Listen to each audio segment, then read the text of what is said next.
So you rewatched Ant-Man, right? Yes, I did, and I was kind of surprised how much I enjoyed it again. It was more enjoyable. I think this is the third time I watched it, How so it did was you fun. like it the first time through?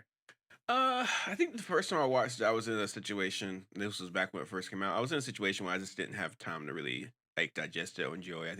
I just sat there and watched it. Maybe I was in a bad mood or something, so it wasn't Yeah. great. But then the second time was probably years later on the plane, and it was good. But now, looking at it again, and especially looking at how all the other dots are connected to the rest of the Marvel comic movies, Mhm. it's pretty interesting. And Yeah. there are some little threads here and there, but it's not as deep as some of the other discussions we've had. There are some interesting choices the movie made though, so we'll see how that goes. Yeah, so Ant-Man was written but the story and the script were written by Edgar Wright. Edgar Wright is one of my favorite directors today. Mhm. He directed Shaun of the Dead, he directed, Scott Pilgrim versus the World, and a bunch of other really good stuff. Um, he wanted this to be a standalone Ant-Man movie with no connections to the MCU, Mhm. really.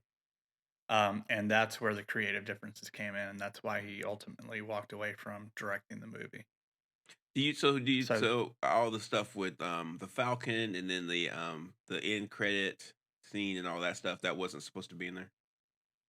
yeah, no one's ever really said what was in his script and what isn't. Mhm. People have said there's still a lot of his script there, um, but there's definitely a lot of changes. So I've got a list here of things that I thought that were like something that Edgar would have had in his script. So Yeah, throw it out there. That's good. Michael Pena's story that he tells, Mhm.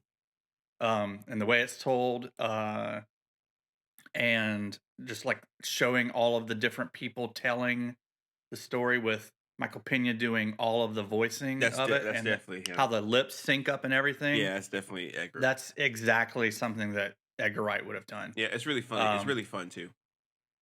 yeah, it's really enjoyable. It's kind of it's smart. If he ever did storyboards, I could definitely see that being something that came straight from his storyboards. Where Ant Man gets shot at on the model, there's a model of Pym Tech building. Mhm. Yeah. Ant Man's running across it and getting shot. So It Ant Man's in his small scale mode, but he's running through a model of a building, so he's full size on the model, and getting shot at by these massive bullets. That's definitely like an Edgar Wright type of thing. mhm. And then also like fighting in the briefcase between Ant Man and Yellowjacket, and then one of them says you'll be disintegrated, and that triggers Siri to start playing "Disintegration" by The Cure. Totally an Edgar Wright type thing. That's funny. That's really those are really like the standouts. There's a few things that don't feel like something he would have done.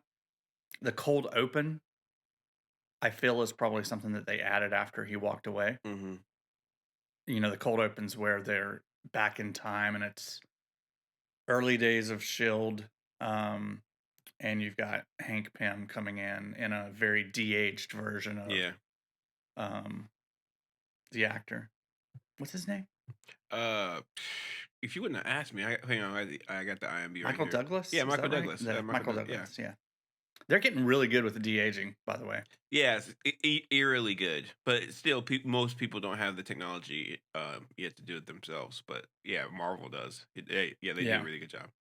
I just wish somebody would go back and do that one part of the Tron Legacy movie and just do a better Oh job of gosh, de-aging. yeah, that was It was they so did creepy. terrible. Yeah, they did terrible. They're making a new one though, so I guess they have the Yeah, opportunity. yeah. They should just reuse the soundtrack from Tron Legacy. Oh yeah, they should. Yeah. I wonder who's going to do it. Anyway, we're getting off track. I, But yeah, so Michael anyway, Douglas, yeah, hmm so the cold open doesn't feel like something that was in the Edgar Wright script. And then there's two scenes with the Falcon. There's a middle scene and then a end scene that has the Falcon. I don't think those were in there either. definitely a lot, definitely a lot. What other kind of threads are there to the MCU that you noticed in there? Oh, there's a lot to go over as far as like some of the background stuff that people might not know about. Okay. Well, let me start in on my Yeah, questions you then. I've start into your got a question questions. about the PIM particle. Yes. What can you tell us about that? So, according to comics lore, Hank Pym discovered the Pym particle, and it's actually he found it. So he has the Pym particle is in a. Well, let me first start talking about the microverse. So the microverse is interesting because when I first read comics back in the day, the microverse was a universe inside our universe. So if you shrank small enough, you could get to another universe. And they kind of mention this in the movie as Because like atoms look like a solar system when you look at an atom that's probably type of what they thing. were thinking when they made this. Yeah. And so in the Ant-Man movies, I think they call it the quantum realm. Or they get shrink, and they'll talk more about this in Ant-Man too. But you shrink enough, and then boom, you're in a different universe. But that's not actually the case. The idea is if you shrink small enough, you enter into a new dimension. So they kind of changed it from universes to a dimension. And there's many different dimensions in the microverse, technically. And one of them is called uh, we're yeah, the Cosmos. It's called Cosmos, and technically, Hank Pym broke through another dimension to get these Pym particles, and these Pym particles are in this other dimension. And it's actually a really cool comic Thunderbolt issue, like way back in the day, where they actually go to another dimension and see the place where the Pym particles are created or found, and it's a crazy like insect like place. So it's actually pretty neat. And so the pin particles can be used in many different ways. It's actually interesting in the when I was doing the research for this, how they work is it whenever you shrink, the matter from yourself goes to the cosmo dimension, and when you get bigger, matter from that dimension is brought into you. So it kind of answers the question about like some of the resizing stuff. I mean, it's probably way more complex than that, but it's pretty neat. And so They yeah. talked about that a little bit at the front of the movie where you're actually getting denser Hmm. as you shrink. Yeah. So like the atoms are mostly space, Hmm. right? There's very little matter in an atom. It's mostly space. So Mhm. when Ant-Man shrinks, the distances between the particles and the I don't even know what you would call it, the elements in the atom shrink and they get closer together. At Yeah, least that's how the movie yeah, explained and it. they use it to explain how he can still be strong, or kind of like he can hit people at that size. Hmm. It doesn't explain how in later movies when he gets big, he's still really strong. So I don't know. Who knows? Comic Yeah, books. yeah. But yeah, Hank Pym he did all that, and it's when we talk about, I guess we can talk about his wife Janet Van Dyne. So Hank Pym and Janet Van Dyne, the Wasp, were in the original Avengers comics. It, it was Ant Man, the Wasp, Iron Man, Thor, and the Hulk. But the Wasp's abilities that were never explained. Like no one explained how she could shrink and how she had wings and little zappers. But eventually they came up with like a retcon where her abilities were given to her by Hank Pym. But I think originally she was a mutant. And that's how they explain it in some other different in like the Ultimate Comics when they redid the Marvel Comics when they brought in a whole new universe. Wait, was she his wife in the comics? Yes, but it's very tumultuous, and I want to get to that in a second. But in the Ultimate Universe, she ends up being a mutant. So I'm not really. I don't like I don't like how. I mean, I guess it makes sense to do this. Like, it doesn't. It wouldn't make sense to have like Janet Van Dyne be somebody else or have different abilities than her husband. And it makes sense to have them use these abilities from like a technological stance. But in the comics, it was always a big gray area about where the Wasp abilities came from. And in the Ultimate Comics, I mean, that seems weird. Why wouldn't they have just come from the same way that the abilities for the Ant-Man came from? well, Why was there a question about that? when these comics were created, the people like Stan Lee and Jack Kirby, they didn't care about any of this stuff. It didn't matter if it made sense or not. Like it just like it was fun, and so there was no like, I mean, there was no guarantee these comics were even going to last more than a couple weeks or a month. And so when they Yeah. got very popular, they didn't had to fill in a lot of gaps. So it makes sense that her abilities were never really fully explained until Okay. much later. Until and like if you read the comic books now, it is retconned that her abilities came from Hank Pym. Okay. But as far as their marriage, and I kind of yeah, let's just spend some time with this. In the comics, Hank Pym is the Ant Man, and then he's with the Wasp. The Wasp wants to marry him, but he never really does want to marry her. He has like some personality issues, and at some point, he begins to experiment with himself. He ends up becoming bigger and smaller. He becomes Giant Man for a while. We already established with the last episode, Age of Ultron. Hank Pym created Ultron. During that period, he has a lot of mental instability, and this is a classic Marvel comic storyline that is like one of these storylines that like is like I don't want to say respected, but people take it very seriously. It's like at some point, Hank Pym gets exposed to some kind of radiation, I think, and has a mental breakdown for a while. And he creates an alternate kind of personality, and he creates the Yellow Jacket persona. So Hank Pym decides he wants to be a different kind of superhero, and he becomes Yellow Jacket. But he's mentally unstable, and the Wasp, Janet Van Dyne, tries to calm him down and tries to figure out a way to help him, but he ends up hitting her. Like he ends up like doing domestic abuse, and that's a big deal because it's a comic book. And so having like a superhero hit his wife is just like was really traumatic, not just for comic book readers, but for them as a couple as well. And to be Mm. honest with you, I liked it because it showed that these people are real, that they have like real issues, that people are imperfect. And for a very long time, Hank Pym was kind of seen as like a mentally unstable person. Even I would say even to modern day, he was just tortured. He was like kind of someone who isn't just like all happy. And Michael Douglas, I kind of feel like does play his role well, but of course, there's no domestic abuse. It's in a Marvel comic. There's not going to be any of that. Um, but we miss a lot of the stuff with Hank Pym here because Hank Pym is just not a stable dude, not really. And like in the comics, the yellow he is Yellow Jacket. So I kind of liked how in the Was he ever Ant Man in the comics? yeah. So He was both. he was Ant Man. Then he turned into Giant Man. Then he changed his persona to Yellow Jacket. Then he went back to Ant Man for a while too.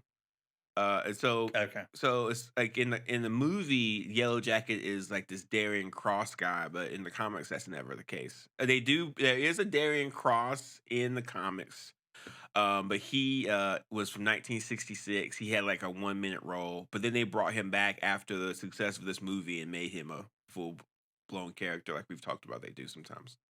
Okay. Right.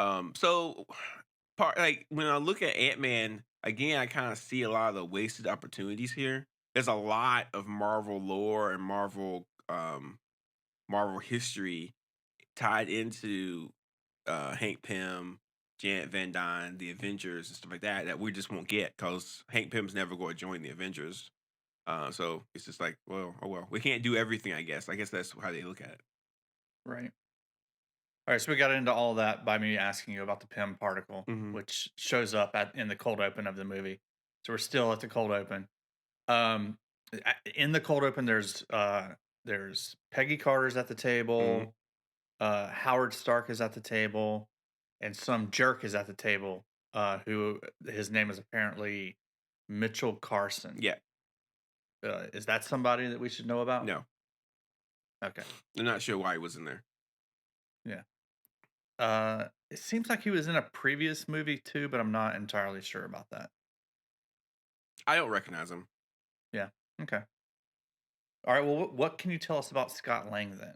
Scott Lang is Ant Man in this movie. Well, in the comics, Scott Lang is an engineer. He gets married. He has a daughter. His wife dies of cancer, I think, at some point. And he's Mm, like all alone. And at some point, his daughter gets sick, and he becomes a thief. So Scott Lang kind of decides to become a burglar to pay for his daughter's treatments, and he steals the Ant Man suit. He does like a heist, and then Hank Pym finds him and decides to let Scott Lang keep it as long as he doesn't use it for bad stuff anymore. And so Scott Lang is a criminal, just like they kind of established in the movie. I think they established it really well. But then Yeah, and they established that he's an engineer. yeah, Yeah. but yeah, and he does steal the suit, and then Hank Pym does follow him, and it kind of that definitely is from the comics, that little situation. I just want to say that I would have never guessed in a million years that Scott Lang would be played by Paul Rudd in a movie. Like when I was a kid and I read about Scott Lang, I loved him. I thought he was a great character. I love the fact Yeah. that it was Ant Man. He was kind of like whenever he showed up, it was kind of like a surprise, and like I never really thought of him as a full fledged superhero. I just thought he was kind of a guy who ends up hanging out in the club, but he's he's still trying to audition. But he has a very rich comic book history. He was a member of the Fantastic Four for a few minutes. He's been an Avenger for a while. He does a lot of good work. And so whenever they announced Ant Man, and it turned out that Paul Rudd would play Scott Lang, I was super surprised and also pretty excited. And I think Paul Rudd does a fantastic job playing him. I think it's great. But yeah, Yeah, that that's definitely comic accurate. All that stuff about him being a thief and all that stuff. Yeah. yeah, it seems like that whole like a lot of that setup is very accurate to the comics based on what you Oh said, yeah. except for the dead wife and the daughter with Yeah, I'm not. cancer. Yeah, a lot of times in the comics, you need some kind of motivation, especially if you're like a potential hero, but you're doing villainy stuff. You have to Hmm. have, and like having a sick daughter is like a good way to say I'm a good guy, but the system is rigged, so I have to be a thief right now. So Right. and in the real world, you just go to jail. That's how it works. Yeah. I did want to say that Paul Rudd, Michael Douglas, Michael Pena, I know were all cast by Edgar Wright, so a lot of the movie's cast was put in place by him as well. Hmm.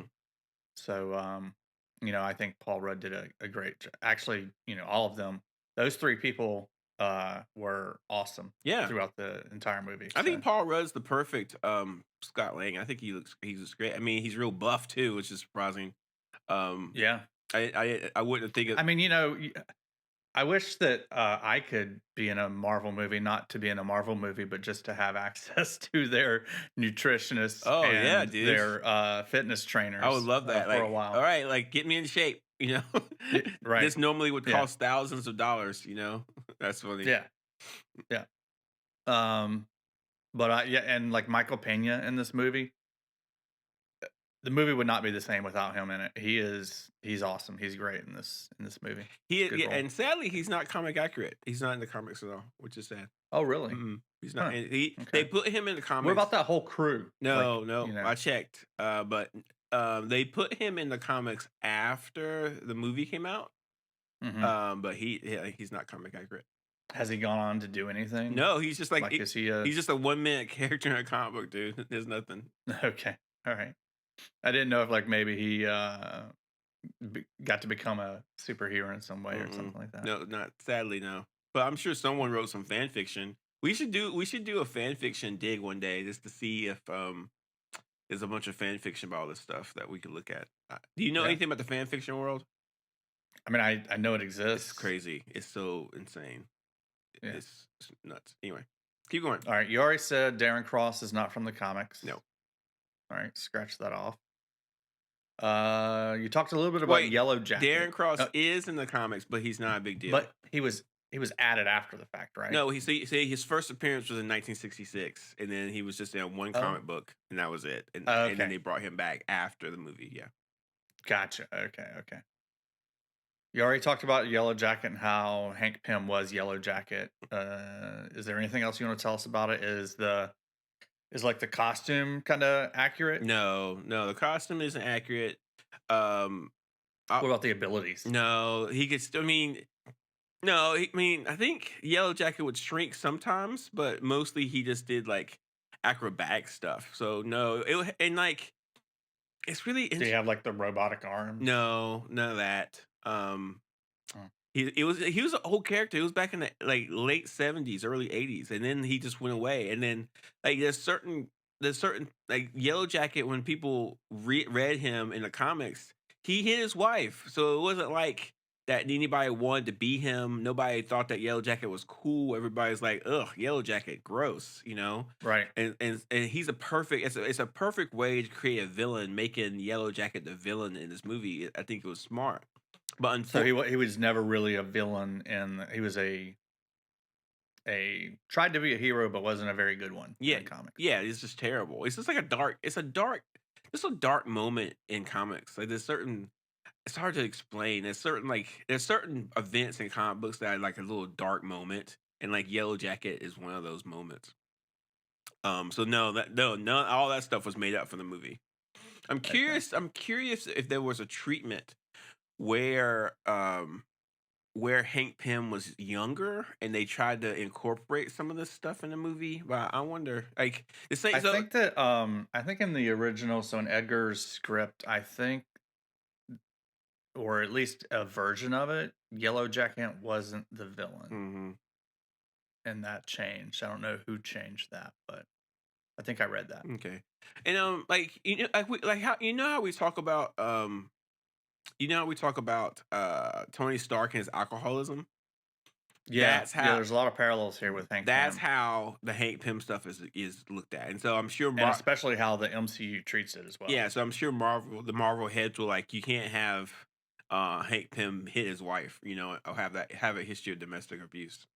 So Yeah. I mean, of course that's true, but also, I mean, people do that, and I think there are places where people do that and then try to reform and try to be better people, and these Mhm. are honest conversations we should have, and it's like we can't wash over stuff all the time. Sometimes you just have to get to it, and classic Marvel comics don't wash over things; they hit it head on. So it is what it is. Maybe the new set of Marvel movies will do some of that. Maybe we'll have to wait and see. I doubt it. I just seriously doubt it. Yeah. All right. So in this movie, you see Hank Pym's keychain a few times. He's got a little trinket on his keychain that looks like a tank. Yeah, it ends up being a tank. Yeah. Yeah. You teach creative writing, right? Yeah. Is that what your classes Mhm. are called? Mhm. Okay. What's that called? Where you Chekhov's gun, I think it's called. okay? Where you you see a gun in the first scene, it's got to go off by Mhm. the or the first act, it's got to go off by the third act, right? Yeah, it's actually kind of cool because now a lot of people when they write things, Chekhov's gun is used as a way to kind of hot not so you write a story where you have a gun in the story is shown, right? But Mm-hmm. because that rule exists, you don't have it go off. So Right. now people are using it to be cute, kind of like, oh, you thought I was going to use this. Of course, I'm not. I'm not like that. Um, but yeah, but that's for like high end. I went the creative writing I teach is more literary. So I mean, in a movie, if you see a gun or see a tank keychain, it's going to be used 100%. Like it's silly not to do that.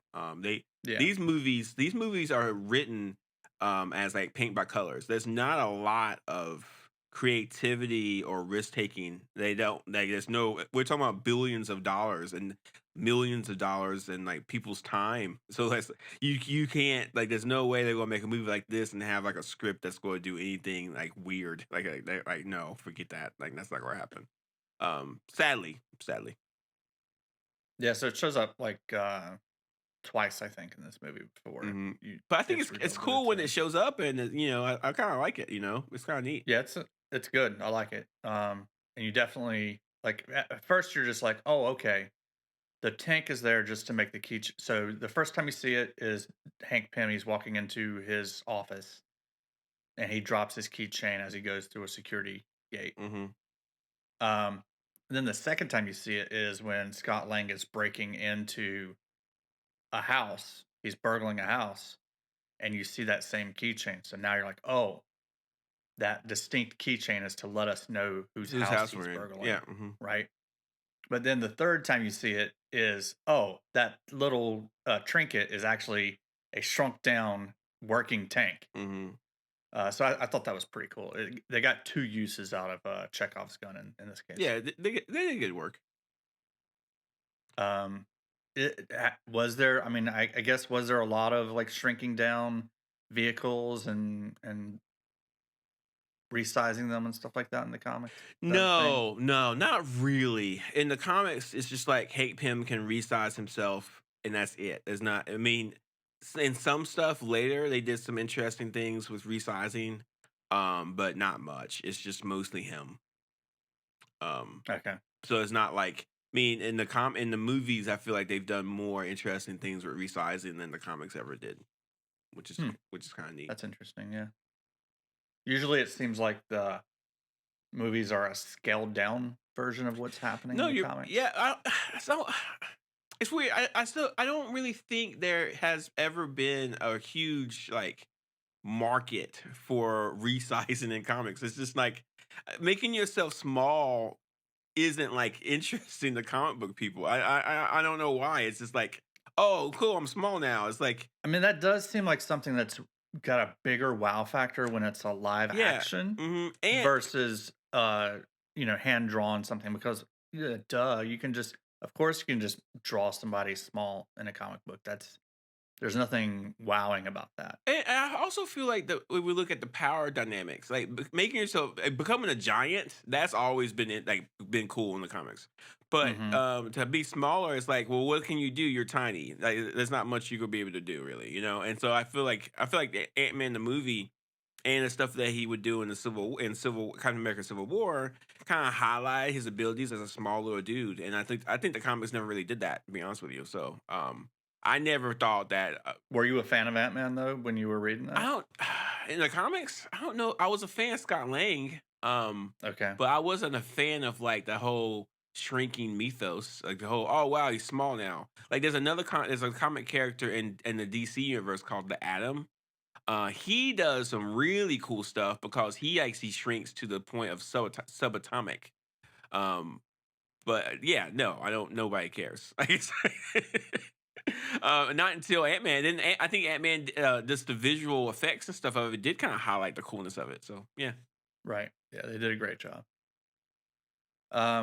All right, so when Scott Lang is breaking into Hank Pym's house, he breaks a safe and they focus on the safe a lot. And it's called Carbondale Safe and Lock Company, Raleigh, North Carolina. Hmm.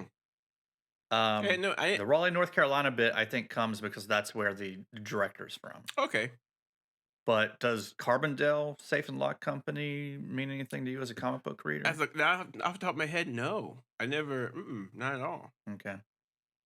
I was thinking maybe that was like a Nexon connection or similar to a Nexon connection with or I'm sorry, not Nexon, Roxon connection, Mm-hmm. No, I no. where we had Roxcart in Mm, the Loki series. maybe Yeah. Carbondale. Let's do a quick search. Maybe Carbondale is the name of an actual. How you spell it? Dale Carbondale. Carbon DALE. DLAE. DALE. Okay. Like Dale Earnhardt. Yeah. Nope. Okay. But it's not a Marvel connection, so it might be something else. Yeah. Okay. All right. Tell us about Hope. She does not exist. Wow. Wow, I wasn't expecting No, that. she's not in the. She is in the comics, but she's on Earth 982. But she's like, and that's like so. So is 982 like written after the MCU No, got no, kickstarted? no, no. So this was probably around late 90s, early 2000s.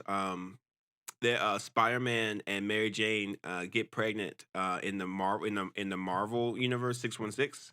But the baby is baby is I think it's either a miscarriage or the baby's stillborn. Nobody really knows what happens to the Peter Parker Mary Jane baby. And that's like a whole thing. No, I don't want to get started on that. Anyway, but there was a what if kind of comic that's like what if May Parker became Spider Girl, and they made a whole like alternate universe comic based off the idea that May Parker grew up, gained Spider-Man powers, and became Spider Girl, and like Peter I Parker. hope they do that in the What If series that's coming up soon. Maybe because he was really well received. Like Peter Parker retires as Spider-Man at some point, and he's like he has gray hair and he has to use a cane, so he can't do Spider-Man stuff anymore. But Mhm. Spider Girl exists, and she has her own little universe, and she does a whole different thing. And Spider Girl, that comic spun off a whole series of comics based off of the children of Marvel characters, and one of them is Hope Pym. and she is Hmm. part of an Avengers group of children of Marvel characters, and so she has like it's not I mean it's not a well received comic. I mean it has a couple moments, but um in the main Marvel universe, Hank Pym and Jane Van Dyne never have a child, but she does exist in this offshoot, which is really odd because you would think someone as important as Hope Van Dyne that's in two movies would Hmm. have you would have thought that the main Marvel universe would have retconned it so she would exist, but they didn't do that. Right. Okay. I'm not sure why. It's that's curious. But no, I did some looking into it. And so yeah, Hope Van Dyne was never in the comics at all. I really like the actress who plays her though. Eveline, what's her name? Lily, I think her name is. Uh, Evangeline Lilly. Yeah. Evangeline Lilly. She was in. I hate the show Lost, so she was in that. And I Oh, I couldn't never stand saw it. it. It's so bad. Yeah. Everybody loved it though. But I like her in the Marvel movies. I think she was great. Yeah, she was good. I kind of wish that they could have made it so she was Janet Van Dyne. But whatever. It's fine. Yeah, it seems like they were using, based on what you've been telling me, it just seems like Hope Van Dyne was written into this movie to replace Janet Van She Dyne, and she basically. she looks just like her. That's the thing. Like she looks exactly like her, and she kind of acts like her Okay. too. So, and in the comics, Janet Van Dyne leads the Avengers for quite a while. So it's pretty Hmm. cool. Yeah, it's pretty Cool. cool. All right. Well, I am tapped out. I'm trying. What else is there that you want to tell us about this Trying to movie? see if we missed anything. Casey Lang is in the comics. Her so Scott Lang's daughter. She Right. is tapped to be a superhero at some point. So kind of be on the lookout for that. A lot of people think That would that. be cool. Well, a Yeah. lot of people think you got Casey Lang, you've got the grandchild of Isaiah from Falcon and the Winter Soldier. So you got him. You've got Hmm. we have Sylvie from Loki. We have The little girl from we Captain Marvel. no, she's not. She's not. Well, that little girl grows up. So we can talk about her later. Um Oh yeah, that's right. We've already seen her yeah, as but we a got yeah. Okay. Kid Loki. And we've got one more, and we have the Wanda children. So we got the two little kids from one. So all those people are in Young Avengers, and so you Hmm. have a lot of people making it saying, "Hey, at some point we're gonna get Young Avengers. We have all these characters that can make Young Avengers. What's the big deal? We're gonna have it." I just don't. Seems like they would have announced that by now. Well, I just don't see it. Like by the time, okay, let's say for example that we do get either a Young Avengers series or a Young Avengers movie. We're not getting that till 2024, and these Hmm. young people won't be young anymore. It won't be a Young Avengers. They'll be just normal Avengers, and Right. so. Yeah. I just don't. I think that Marvel kind of likes the idea of kind of giving us hints to this stuff, but I just don't. Hmm. If you look at what we're doing like right now we have like Hawkeye's supposed to come out this year. Another one's supposed to come out this year too. Oh yeah, Miss Marvel's supposed to come out this year, and then we have the rest of the movies slated. We're kind of booked until 2024, 2020, almost 2025. The Marvel hasn't released any information about Fantastic Four yet. They haven't released any information about Galactus or the X Men, and so I think everybody who keeps yearning for Casey Lang to become Ant Woman or Ant Girl or whatever she's called, just needs to kind of chill out because you have what you expect or hope versus reality, and I just don't see them doing that. So we'll just have to wait and see. But Casey Lang is in the comics. We already talked about Pym Particles. The Microverse is pretty cool because as it's full of characters. Like the Microverse had its own comic for a while. You had these it's called the Micronauts. Drax was in the Micronauts for a while from Oh, Guardian of the that's cool.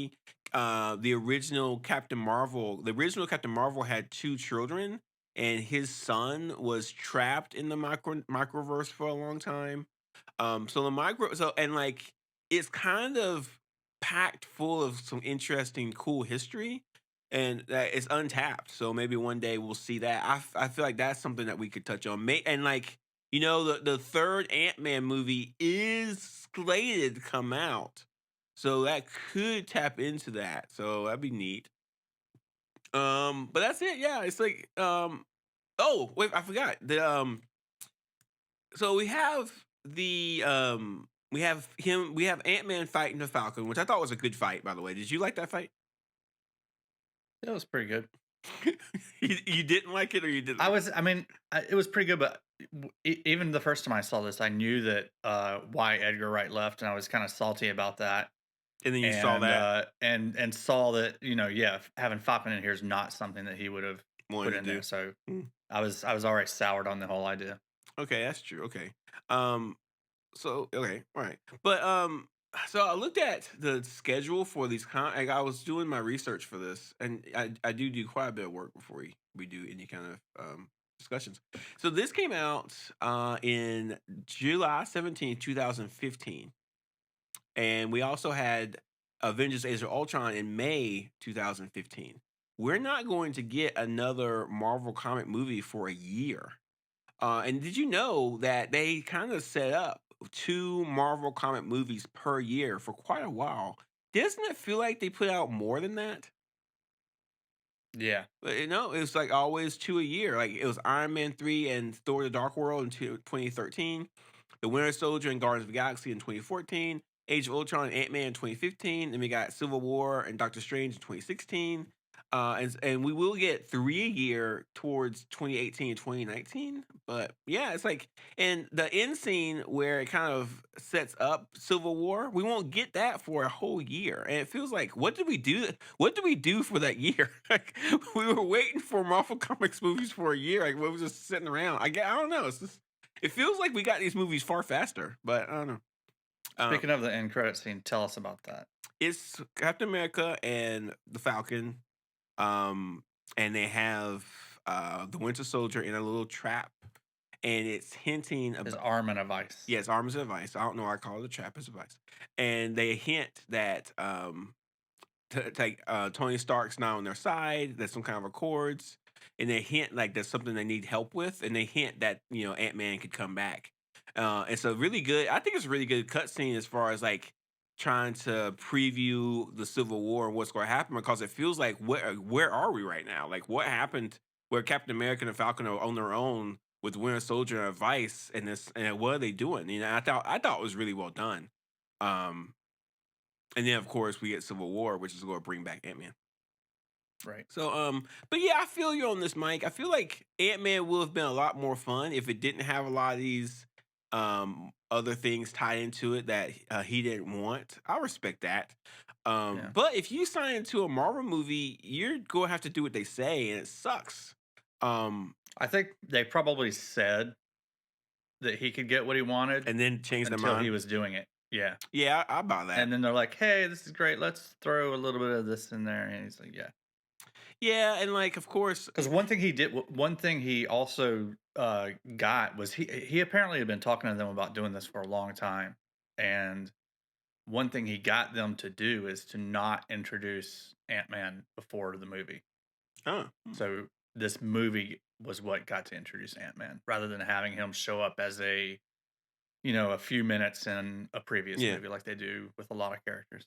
But it's such a risk because, man, if this like Paul Rudd had to pull this movie, right? And as a couple other people that you might sort of know, but man, like Ant-Man is not someone where I thought would do a big budget movie and this somehow be okay. Like, he has some pretty high name actors, but the only reason this movie did well is because people knew it was a Marvel movie, and like otherwise, ugh. Mhm. Like imagine this like a standoff Ant-Man movie. No, thank you, I don't care. So it's really surprising that it worked out. And it worked out great. I think it worked out. It's a great movie. It's really fun. Yep. Do you like this one better than Ant-Man 2? Or do you like which one do you like better? I think so. Hmm. I'll have to reevaluate that when we do our Ant-Man 2 episode. It's gonna be a while because we Yeah. have a lot of movies between now and then. Right. We never talked about what we're going to do when we finish all the movies and stuff. There's always going to be something new to talk about. Yeah, it's true. We can also hit DC movies. Yeah, I don't know them as well, but we could do that. That'd be fun. Yeah, Right. we could do DC movies. I wouldn't mind going way back to the original Superman. That'd be fun. We could hit the Spider-Man movies, Oh god. all the various iterations Yeah, of we Spider-Man. could. Oh my god, that would be so painful. Some of those are great, Yeah, but some of those are actually horrible. Oh man. Okay. yeah. But I think that's it. Yeah. How? Yeah. I think that's done. Our next movie is going to be Captain America: Civil War. My favorite one. Arguably. Really? Yeah. Without a doubt, it's my favorite one. Hmm. Hmm. Okay. Now that I think about it Yeah. more, the more I think about it, the more I think it's my favorite. Right. Um, Okay. I know that's So the listeners should check that out. We say check it out before you listen to our podcast, but maybe you want to listen to our podcast and then watch the movie. That might be a good way to do it too. yeah, yeah, or like yeah, and some people probably watched this movie a long time ago and didn't watch it Right. anymore. So yeah, just watch it again. You have a whole week to watch it before we talk about it. So and Right. if you watch it and then ask and then send us questions, how fun would that be? Right? We That would be Yeah, awesome. we should do at some point. We should Yeah. do like a viewing party. It'd be kind of fun. Yeah, that'd be I don't interesting. know how we do it. I have to figure out how to do that. Yeah. I don't know how to do We that. could do. We could use We could do Twitch, it on Twitter maybe. Twitter, Twitch. We have to be creative. So, Yeah. so Mike, where can they find us? Where can they listen to us? They can find us anywhere podcasts are found, including YouTube. Tell your friends, give us a follow, give us a rating, give us a review anywhere you can do that. Yeah, it really does help. Yeah. But especially telling your friends that you really enjoy listening to this podcast. That's the best thing to do. And you can also follow us on Twitter. I am JSlacks, JAYSLACKS on Twitter. Yep. And I'm MIKBRE. And then the show is on Twitter at Super Sideshow. We post a tidbit about how the comics and the movies relate to each other. One of those every day, so it's not an annoying feed to follow. It's pretty fun.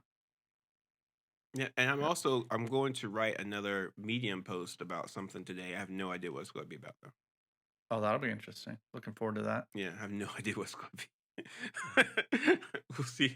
I'm also You'll stare at a blank screen until it pops into your head. yeah. I'll stare into a blank screen and then I'll go watch the Olympics with my wife. That's what.